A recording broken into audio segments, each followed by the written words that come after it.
प्रसिद्ध रंगमती गीतर कंठशिल्पी पद्मश्री जितेन्द्र हरिपाल असुस्थता जो हस्पिटाल में भर्ती होती हस्पिटाल में भेटी स्वास्थ्यावस्था पचारि बुझी विधायक रोहित पुजारी तांकर आशु आरोग्य कामना करिसेंती। गत सोमवार दिन पद्मश्री जितेन्द्र हरिपाल हठात छाती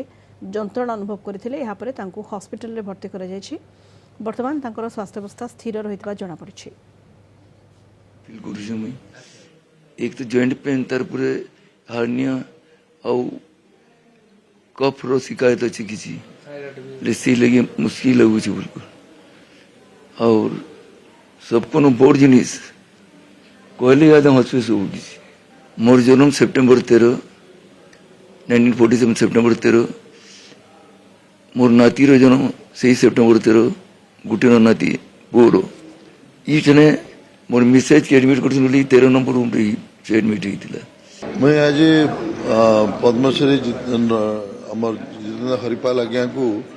जे कि आमर पश्चिम ओडिशार गर्वन ओडिशार गर्वन तांको भेटी आसली एवं मुझे जहाँ देखली आके गोटे सर्जरी हबार अच्छे एवं माँ समले के प्रार्थना कि से जल्दी सुस्थ होगी इनु बाहरुन एवं ता सहित मुई आमर जे एक्स एमएलए संबलपुर अश्विनी गुरु तांको मध्य भेटली तांकर भी आशु आरोग्य कामना करूँ।